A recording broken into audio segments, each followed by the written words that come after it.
Good morning, students. Today we are going to discuss natural vegetation, chapter 4 of geography. तो first of all we will discuss about natural vegetation. जैसे कि आप लोगों को इसकी definition का पता ही है कि नेचुरल वेजिटेशन किसे कहते हैं। इसमें वो सारे ट्रीज, श्रब्स, प्लांट्स और ग्रासेस इंक्लूड होते हैं that grow without human interference, जिसमें हमारी कोई इंटरफेरेंस नहीं होती है इनको ग्रो करने में। और दूसरा है बेटा इनकी वास्ट इसको आगे डिस्कस करने के लिए सबसे पहले आप लोगों को फ्लोरा, वेजिटेशन और फॉरेस्ट के बारे में जानना बहुत ज़रूरी है, इनकी नॉलेज होना ज़रूरी है। तो फर्स्ट ऑफ ऑल फ्लोरा क्या होता है? एक पर्टिकुलर एरिया में एक पर्टिकुलर टाइम पीरियड में जो प्लांट्स ग्रो होते हैं उनको हम लोग फ्लोरा कहते हैं। पर्टिकुलर टाइम पीरियड मीन्स या स्पेसिफिक टाइम पीरियड इसमें ये हो गया कि जैसे कई बार जो हिली एरियाज़ होते हैं जहाँ पे ज़्यादा टाइम विंटर सीज़न रहता है, तो वहाँ पे समर्स का टाइम पीरियड होता है बहुत ही शॉर्ट होता है, मिनिमम ये लगा लो या 2 या 3 महीने होता है। तो उस टाइम पीरियड में जो भी वहाँ पे प्लांट्स ग्रो होते हैं तो उसको हम लोग फ्लोरा कहेंगे। दूसरा है वेजिटेशन। वेजिटेशन किसको कहते हैं? जो एक पर्टिकुलर एनवायरनमेंट में ग्रो होती है। पर्टिकुलर एनवायरनमेंट मींस या तो कोस्टल रीजन्स ले लें या फिर डेजर्ट रीजन्स ले लेते हैं हम लोग, हैवी रेनफॉल रिसीविंग एरियाज़। इस तरह से पर्टिकुलर एनवायरनमेंट के अंडर बुशेस, प्लांट्स, ग्रासेस जो ग्रो होते हैं उसको हम लोग वेजिटेशन कहते हैं। और इसी तरह से फॉरेस्ट की डेफिनेशन अगर हम ले तो यही वेजिटेशन जो है जब वो डेंसली एक वास्ट एरिया में ग्रो होती है जिसमें प्लांट, श्रब्स और ट्रीज़ वगैरह आ जाते हैं, तो इसके मतलब एरिया का कोई लिमिट नहीं होती है, तो वो इस तरह से जो डेंसली वेजिटेशन ग्रो होती है उसको हम लोग फॉरेस्ट कहते हैं। दूसरा है कि जितनी भी हमारी फ्लोरा है वो अपने कंट्री की वो लोकल नहीं है। लोकल इन द सेंस हमारे कंट्री की नहीं है, इसको बाहर से लाया गया है। तो इसके जैसे कि हम अगर डिस्कस करें तो 40% फॉरेन स्पीशीज़ जो हैं जिनको हम लोग बोरियल या फिर पैलियोट्रॉपिकल स्पीशीज़ कहते हैं वो बाहर से लाई गई हैं। बाहर से इन द सेंस कि जैसे साइनो तिब्बतन, नॉर्थ अफ्रीकन जो लोग हैं या इंडो मलेशियन रीजन से जैसे ही लोग हमारे इंडिया में मूव हुए और उन्होंने अपने सेटलमेंट यहाँ पे की, तो अपने साथ वो अपने एरिया के प्लांट्स भी ले आए। वो प्लांट्स क्यों लेके आए? As a decorative garden plants, means gardens की खूबसूरती को बढ़ाने के लिए इन प्लांट्स को लेके आए। मगर यहाँ का जो क्लाइमेट था, due to hot and humid climatic conditions की वजह से इन्होंने हमारे सारे वाटर रिसोर्सेज को कवर कर लिया और इनकी ग्रोथ को रोकना अब बहुत ही मुश्किल हो गया है। तो इस तरह से हमारी नेचुरल वेजिटेशन जो है वो रिड्यूस होती जा रही है और लैंड सरफेसेस भी जो हैं इस इन फॉरेन स्पीशीज़ की वजह से वो डे बाय डे रिड्यूस हो रही जा रही हैं और ये हार्मफुल डिसीज़ को स्प्रेड कर रही हैं।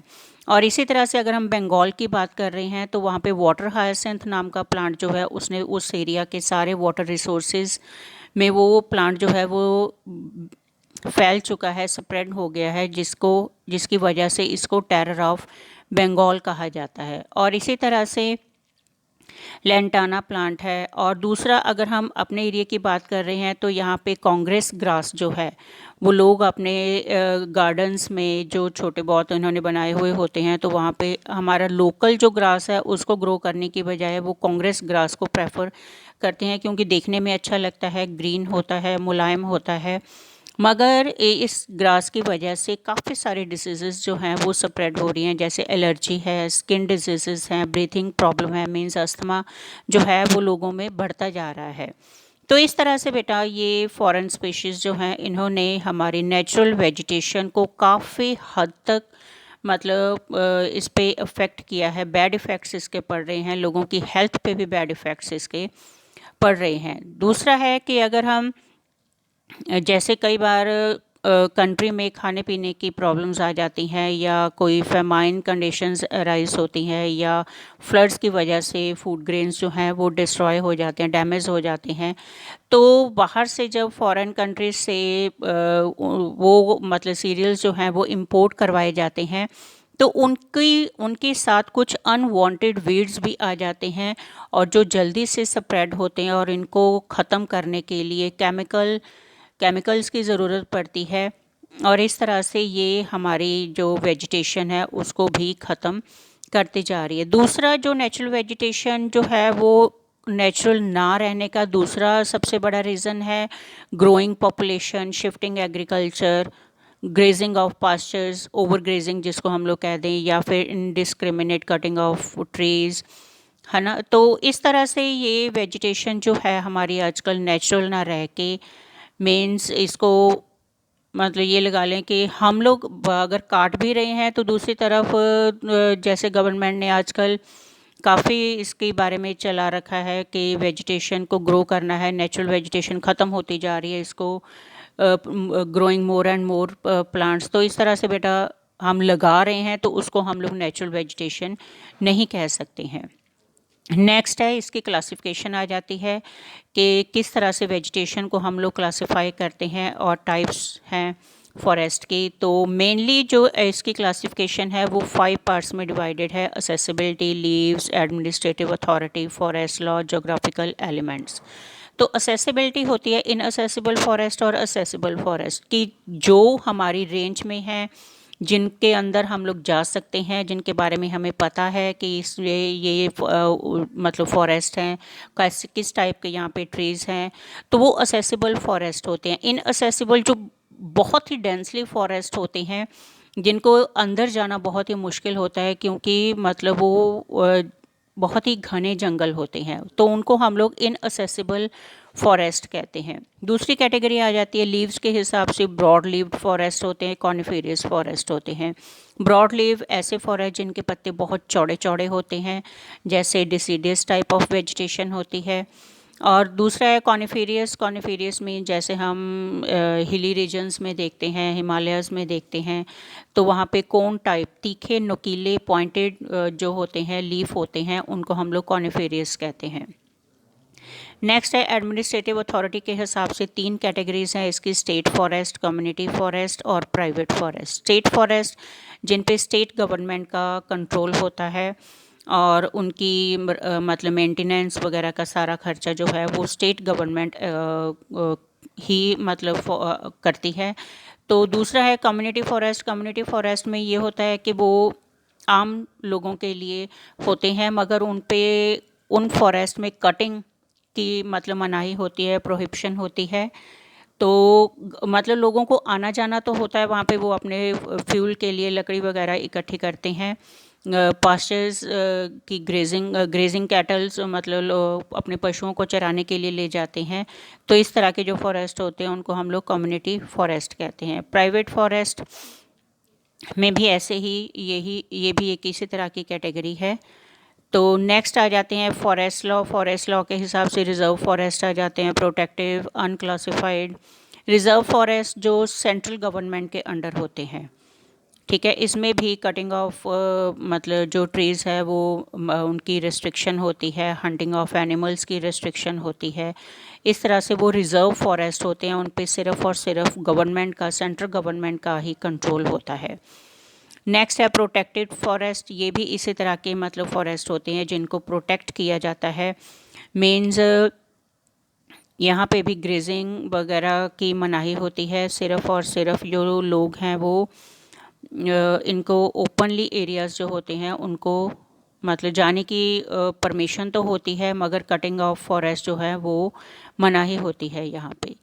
तो नेक्स्ट कैटेगरी आ जाती है बेटा जी इसमें on the basis of elements of environment. Environment के हिसाब से जो वेजिटेशन है वो मेनली 5 कैटेगरीज आती हैं इसमें। Tropical evergreen vegetation. Tropical evergreen vegetation जैसे कि नेम से ही क्लियर है कि उन एरियाज़ में मिलती है जहाँ पे हाई रेनफॉल होती है और हमेशा जो ट्रीज़ होते हैं वो हरे भरे ही रहते हैं। ये किसी पर्टिकुलर टाइम पीरियड में अपने लीफ जो है वो शेड नहीं करते हैं। कौन से एरियाज़ में ये हमें मिलते हैं मेनली, ये अगर हम इसको अपने इस मैप में अगर हम देखें तो ये जो स्लीपिंग लाइंस आपको यहाँ पे नज़र आ रही हैं, जैसे ये वेस्टर्न घाट्स हैं, ये तमिलनाडु का कुछ एरिया आ जाता है, और ये यहाँ पे ये वेस्ट बंगाल और उड़ीसा का एरिया है, और दूसरा ये हमारी ईस्टर्न स्टेट्स हैं तो इन एरियाज़ में हमें एवरग्रीन वेजिटेशन मिलती है। और इसकी जो क्लाइमेट है नेचुरली जहाँ पे हैवी रेनफॉल होती है उन एरियाज़ में ज़्यादा ये वेजिटेशन हमें देखने को मिलती है। और इन पेड़ों की जो हाइट है वो 30 to 60 मीटर्स ऊंचाई होती है इनकी। और जो इनकी ट्रंक होती है वो 5 मीटर थिक, मीन्स बहुत मोटी ट्रंक होती है इनकी। और इम्पॉर्टेंट ट्रीज़ जो हैं इनमें वो अगर हम देखें तो माहोगनी, बैम्बू, रबड़, कोकोनट, इस तरह के ट्रीज़ इस एवरग्रीन वेजिटेशन में हमें देखने को मिलती हैं। नेक्स्ट है इसके अगली कैटेगरी आ जाती है डिसीडियस और मॉनसूनल वेजिटेशन। ये वेजिटेशन जो जैसे ही मतलब सीज़न चेंज होता है उस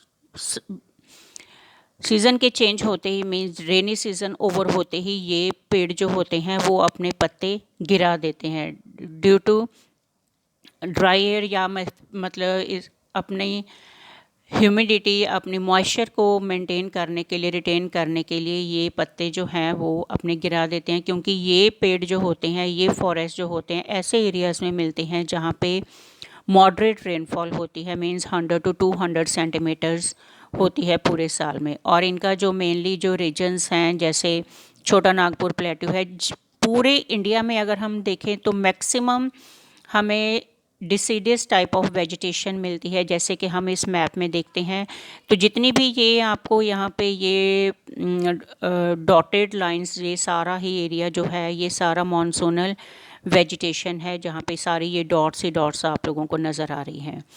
तो दूसरा है बेटा कि इनमें जो ट्रीज़ हैं वो टीक, सैंडलवुड, हल्दू, अमलतास, जामुन, महुआ, इस तरह के आंवला वगैरह इस तरह के ट्रीज़ जो हैं वो इस डिसीडियस वेजिटेशन में होते हैं। जो ग्रासेस हैं वो सबाई ग्रास होता है तराई रीजन में, जहाँ पे जो स्वैम्पी एरिया होता है, और इस ग्रास को मेनली पेपर मैन्युफैक्चरिंग में यूज़ किया जाता है। नेक्स्ट वेजिटेशन टाइप आती है हमारी semi arid deciduous vegetation. Semi arid means जो एरिया जो हाफ मतलब डेजर्ट होता है और हाफ फर्टाइल होता है, जिसमें पंजाब, हरियाणा, यूपी का कुछ पार्ट और eastern Rajasthan, Kathiawar, Deccan plateau regions, ये सारे एरियाज़ आ जाते हैं। और इनमें जो ट्रीज़ हैं मेनली टाली, किक्कर, बनियन, हल्दू, जैसे कि हम अपने आसपास वाले एरियाज़ में ये ट्रीज़ हमें कॉमनली देखने को मिल जाते हैं।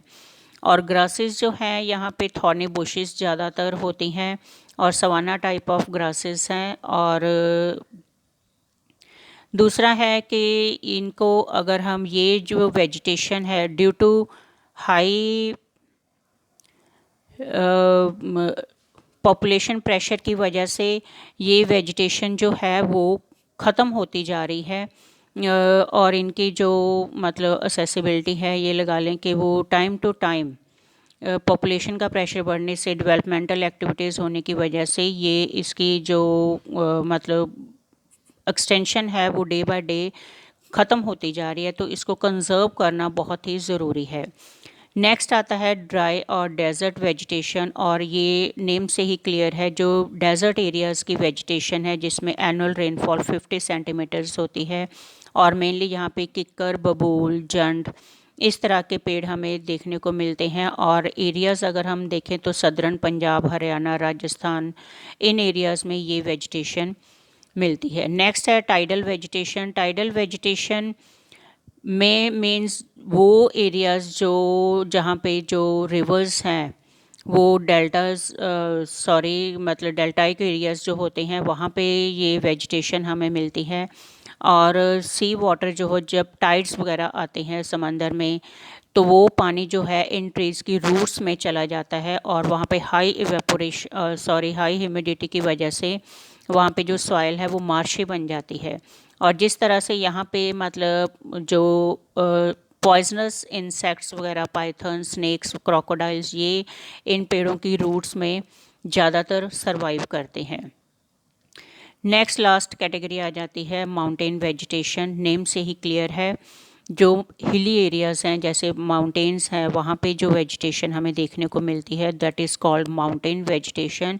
और ये वेजिटेशन भी बेटा अलग अलग होती है जैसे जैसे माउंटेन्स की हाइट बढ़ती जाती है तो ये वेजिटेशन भी जो है वो उसमें चेंजेस आती चली जाती हैं। नियर अबाउट 18 to 3000 मीटर्स की हाइट तक जो पेड़ है वो देवदार, पाइन, ब्लू पाइन, ओक जैसे ट्रीज़ हमें मिलते हैं देखने को। अगर बहुत ही हाई रीजन्स पे हम लोग चले जाएं तो वहाँ पे टुंड्रा टाइप ऑफ वेजिटेशन, जहाँ पे एरियाज़ जो होते हैं वो टोटली फ्रोज़न होते हैं, वहाँ पे कोई भी वेजिटेशन हमें देखने को नहीं मिलती है। नेक्स्ट आ जाती है importance and conservation of natural vegetation. Importance, दो तरह के बेनिफिट्स होते हैं नेचुरल वेजिटेशन के, एक डायरेक्ट बेनिफिट्स और दूसरा इनडायरेक्ट बेनिफिट्स। डायरेक्ट बेनिफिट्स में आते हैं, एक तो जो फॉरेस्ट होते हैं वो नियर अबाउट 40 लाख पीपल को एम्प्लॉयमेंट प्रोवाइड करते हैं। कैसे? जैसे फॉरेस्ट डिपार्टमेंट्स होते हैं तो वहाँ पे कुछ लोग जो वर्कर्स की ज़रूरत होती है, पेड़ों को जो पुराने हो चुके होते हैं पेड़, उनको काटने के लिए, उनकी लॉग्स को ट्रांसपोर्ट करने के लिए वर्कर्स की ज़रूरत पड़ती है। तो उनकी रख रखाव उनके ऊपर जो होते हैं फॉरेस्ट ऑफिसर्स होते हैं, फॉरेस्ट साइंटिस्ट होते हैं, इनकी ज़रूरत पड़ती है तो इनको अपॉइंट किया जाता है। नेक्स्ट है इसकी जो फॉरेस्ट की जो वुड है वो कंट्री को के लिए काफ़ी यूज़फुल होती है। फर्नीचर, फ्यूल, पेपर, पल्प वगैरह इसकी पेपर मेकिंग में यूज़ होती है। तो इस तरह से नेक्स्ट बेनिफिट इसका आ जाता है कि गवर्नमेंट को इससे इनकम, नेशनल इनकम गेन होती है। Near about 1 billion to 80 million तक जो गवर्नमेंट है, मींस लैक्स में इनकी इनकम होती है जो गवर्नमेंट अर्न करती है। नेक्स्ट आता है कत्था, जो खैर ट्री से प्रिपेयर होता है और इसकी जो मेडिसिन होती है वो माउथ एंड थ्रोट, गले की जो प्रॉब्लम्स होती हैं, मुंह में अगर छाले वगैरह पड़ जाते हैं तो कत्था यूज़ होता है। कुनीन यूज़ होती है मलेरिया को क्योर करने के लिए। सर्पगंधा श्रब्स जो हैं वो बीपी को कंट्रोल करने के लिए यूज़ होती हैं। बाकी हरड़, बहेड़ा, आंवला जो हैं ये आयुर्वेदिक मेडिसिन्स हैं। ये मतलब जैसे स्किन प्रॉब्लम्स होती हैं या हेयर की मतलब हेयर फॉल वगैरह, इसको कंट्रोल करने के लिए आंवला यूज़ किया जाता है। दूसरा ग्रासेस हैं जैसे सबाई है भाबर रीजन्स में, या एलिफेंटा ग्रासेस हैं, इनका पल्प, इनको पेपर बनाने के लिए यूज़ किया जाता है। टैनिंग मटेरियल मीन्स रंगने के लिए, डाई करने के लिए जो पेड़ हैं जैसे मैनग्रोव, गंभीर, हरड़, बहेड़ा, तो इनको मतलब जो है इनकी जो बार्क होती है उसको यूज़ किया जाता है चमड़ा रंगने के लिए। लैक होती है पीपल और प्लाश में, या मलबरी ट्री से सिल्क मिलती है, सैंडलवुड से ऑयल बनाया जाता है। तो इस तरह से बेटा इनके काफ़ी सारे इनकी यूज़फुलनेस हैं। और नेक्स्ट है इनडायरेक्ट बेनिफिट्स में अगर हम देखें तो इनडायरेक्ट बेनिफिट्स में रेनफॉल को कंट्रोल करने में हेल्पफुल होते हैं। दूसरा है क्लाइमेट, जैसे इंक्रीज़ इन टेम्परेचर को बढ़ने से रोकते हैं गर्मियों के मौसम में। और नेक्स्ट आ जाता है चेकिंग ऑफ फ्लड्स को रोकने में ये हेल्पफुल होते हैं, क्योंकि डेंस फॉरेस्ट होते हैं, पेड़ जो होते हैं इनको पानी को आगे पूरी फ्लो से नहीं पानी बह सकता है रेनफॉल का, इस तरह से फ्लड को कंट्रोल होता है। सॉइल इरोजन कंट्रोल होता है, क्योंकि मिट्टी जो है इनकी जड़ों के साथ चिपकी रहती है तो वो हवा या पानी उसको इरोड नहीं कर पाता है। सॉइल की फर्टिलिटी मेंटेन रहती है। इनको हम लोग नेचर्स गिफ्ट कहते हैं, क्योंकि हमारी लैंड को एक्वायर करके रखा हुआ है, उसकी फर्टिलिटी को मेंटेन किया हुआ है। यहाँ पे इसको हम लोग मतलब वाइल्ड लाइफ का, वाइल्ड जो एनिमल्स हैं उनका होम भी हम लोग कहते हैं। बाकी टूरिज़्म डिपार्टमेंट्स भी इसमें गवर्नमेंट ने बनाए हुए हैं, जैसे चंडीगढ़ के पास ही छातबीड़ है, ठीक है, मोरनी हिल्स पिंजौर के साथ ही मोरनी हिल्स हैं जहाँ पे लोग घूमने वगैरह जाते हैं। नेक्स्ट है बून टू इंडस्ट्रीज़ को इससे काफ़ी हेल्प मिलती है, क्योंकि जो फॉरेस्ट बेस्ड इंडस्ट्रीज़ होती हैं जिससे पेपर बनता है, lac, match sticks, silk, sports goods बनती हैं, गम, रेजिन, ये सारी जो इंडस्ट्रीज़ हैं इनको इससे मतलब फॉरेस्ट से काफ़ी अपना रॉ मटेरियल ये ऑब्टेन करते हैं। तो इस तरह से बेटा हमारा आज का जो टॉपिक है वो ख़त्म है। बाकी नेक्स्ट हम लोग नेक्स्ट वीडियो में मैं आपको आपके साथ डिस्कस करूँगी। Have a nice